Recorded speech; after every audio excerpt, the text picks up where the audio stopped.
Howard here with Come Together by the Beatles, a classic late period song for them. This is actually one of my favorite Beatle tracks. I just love this tune. I love the sound of the recording. The drums are really original, and that unique Lennon vocal.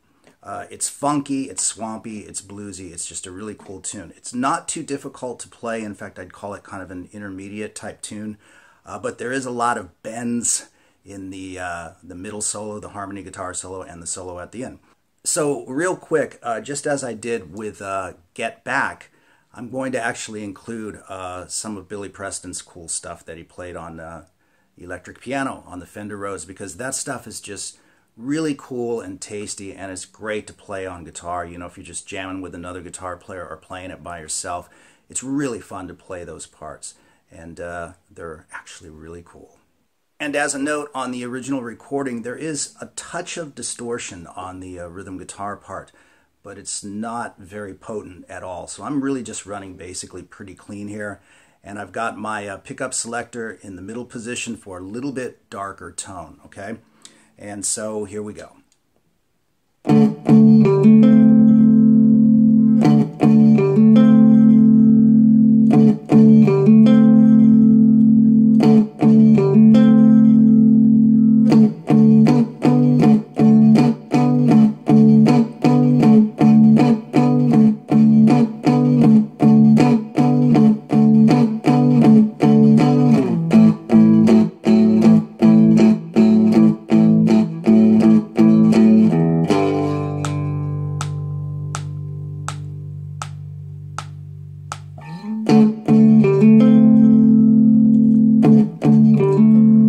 Okay, so let's just talk about that little intro riff.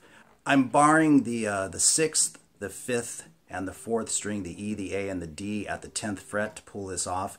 But it is a power chord shape. I've got the ring finger at the 12th fret on the A string, and you want to pop that chord. And the idea of barring is so that you can get this. So you want to hold all those notes down together. On the recording, it almost sounds as if Lennon is sliding that. But there's also a Fender Rhodes in there, so it could just be a an audio mystification. Is that a word? Mystification. So this is how you play the riff.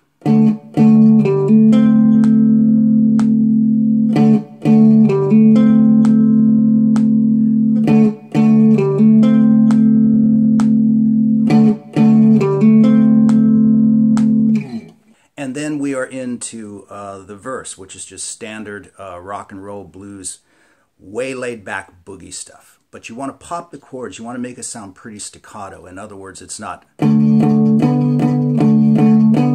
It's.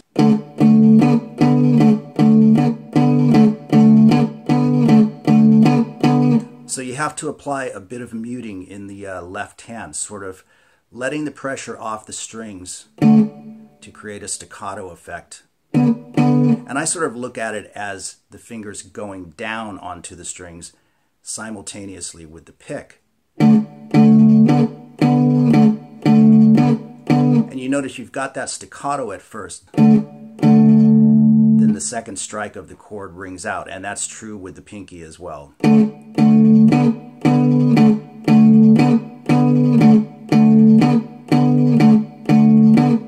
Just a quick little note on the rhythmic articulation of that to make it sound really nice. And you play that 8 times, you move it down to the 5th fret, same strings, same everything. You play it 3 times, and then you park it on the 3rd fret and let it ring out. So 8 times here, 3 times here, park it on G.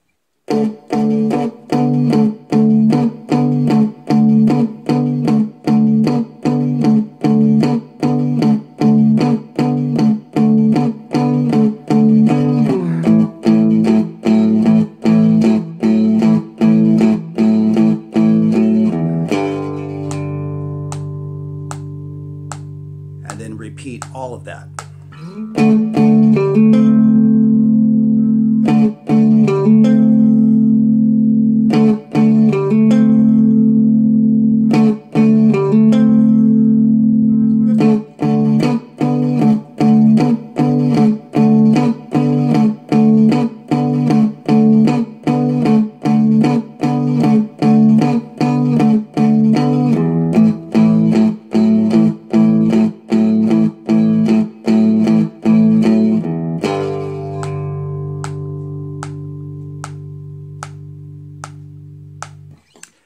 And then we move right into the chorus, which is played like so.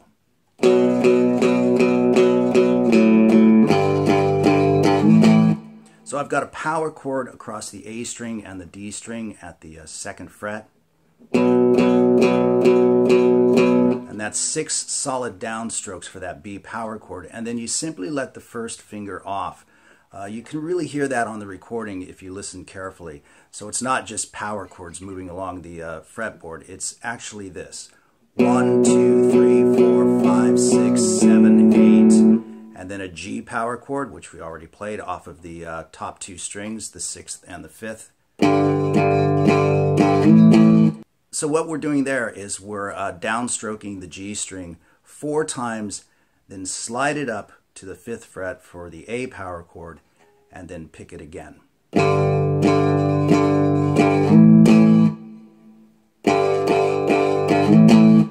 So the full chorus is...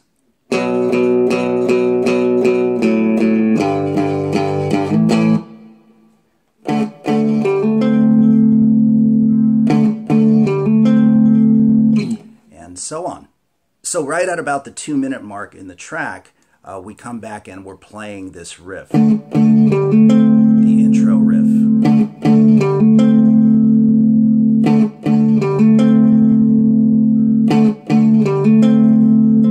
And it goes right into the keyboard solo, and as mentioned out the gate, I'm going to include some of those parts because they're really cool once again to play on guitar. Billy Preston's got this classic Fender Rhodes sound going, a little bit dirty, a little bit clean, and it just sounds great.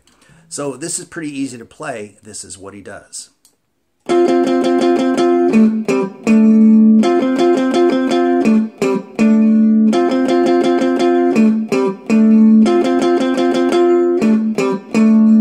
I'm doing that all with downstrokes because I think it best emulates, you know, pounding away on the keys.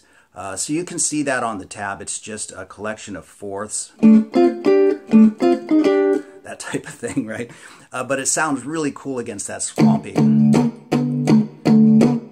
which is what the rhythm guitar is doing underneath. So I'll just play it really slow. It's a pretty easy thing to play, but it sounds really cool.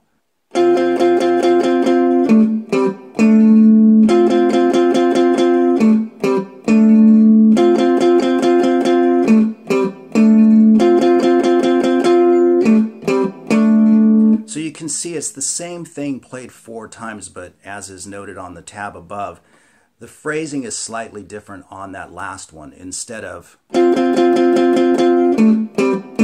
it's. So just a cool little note there. I always thought that sounded pretty cool. And then that leads us right into the harmony guitar solo, okay? Now, as you can see from the tab up on the screen, I've actually tabbed out both guitar parts together. They're obviously played by, I'm guessing, John and George at the same time. And so one guitar is playing the main line, the high one to me is the main line, and then there's a harmony guitar underneath. So I'll just go through each one and you can check out the tabs. So this would be the higher one, okay, the one that starts off on the 1st string.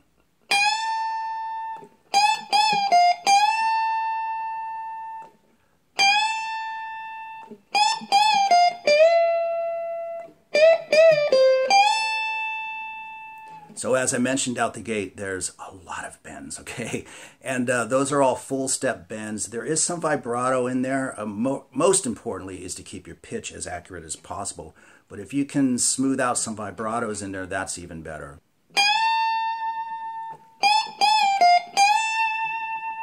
So you have to kind of vibrato while you have the note bent, and that can be a little bit of a challenge. But to my mind, making sure your pitch is as accurate as possible is the most important thing. Okay, so here's the harmony guitar part. That'll be the one on the tab starting on the B string.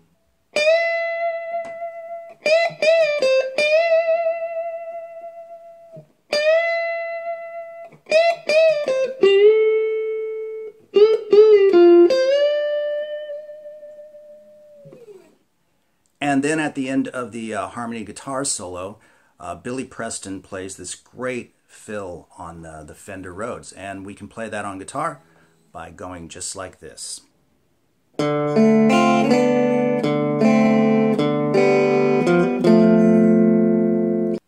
But let me play that for you really slow and show you exactly what's going on. I'm basically playing a D minor 7th chord out the gate. I'm barring across the 1st and 2nd strings at the 1st fret. The second finger is playing the 2nd fret on the G string, and then I've got an open D string to start the whole thing off. Then take this part of the chord, the B string and the G string, slide that up a whole step, and you'll have that. That just sounds great. Make sure you let that D string ring out because that's a really cool sound. Hit the open D string again. Move those two strings back to the 1st and 2nd fret. Hit the open D string again. And the open G and B string.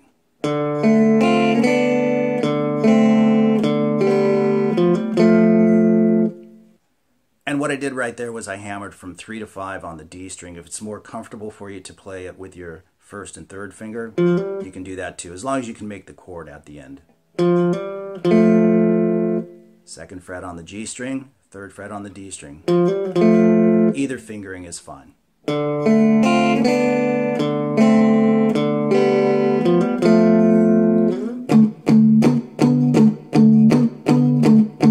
Back to a verse, of course.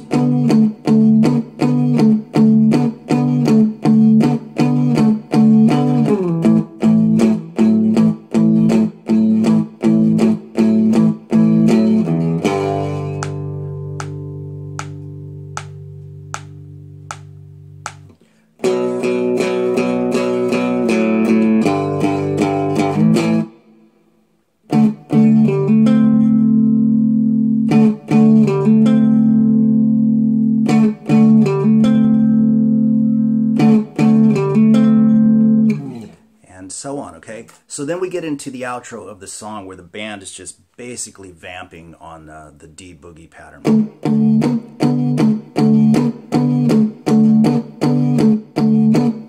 And there's a set of fills that take place. It's basically an outro solo, but it's really just a collection of little licks with the appropriate space in between them. So let me walk you through those one at a time.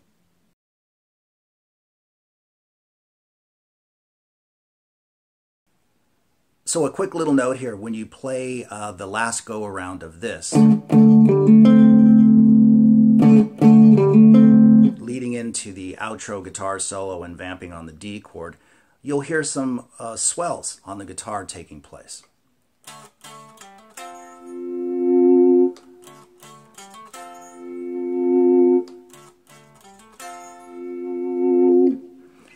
And obviously, you don't have to play the riff, but I was just trying to show you where it's at in the riff. You're barring across the D, the G, and the B string at the 10th fret. Give it a little vibrato, strike it with the volume completely off, and bring it in.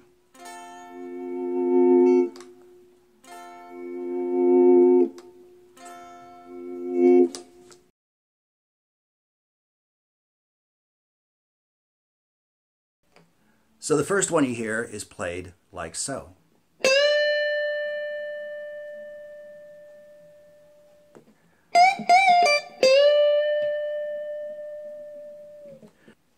And you can see the tab on the screen, of course, but I did want to mention that most of these licks are played using the same technique. It's a lot of bending, of course, but whenever you hear the bend released and pulled off, that is a pull-off as opposed to going and picking it. So that makes it a little bit trickier to play. You want to bend it, release it, and then flick off to get a nice sounding pull-off.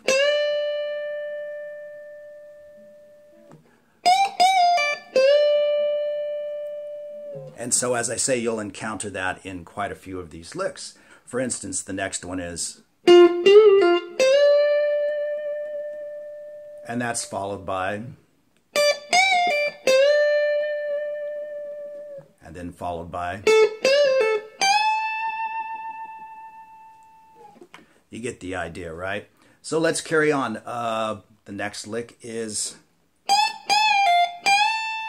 you can see they're all just in the same vein and the same technique. You just really want to watch your pitch and make sure you're as accurate as possible. And if you can get that vibrato inside the bend, it really sounds good. And then for the next one, we start getting into the higher position for the pentatonic scale, way up on 17 and 20. And you play that one twice. And then we drop down to 13 and start doing some bends at 15 again.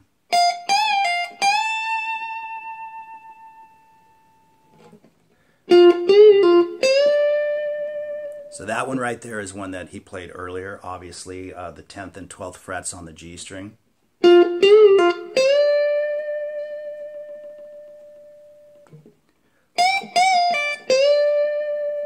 So now you're starting to rub up against some licks that he played before. So that's pretty much it as the track starts to fade out. And it's a really fun tune to play.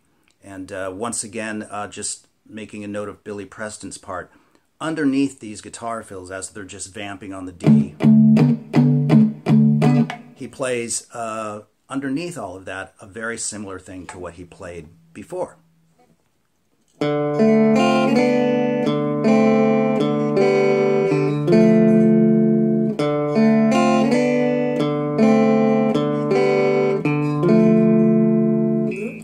Pretty cool little thing to play on guitar.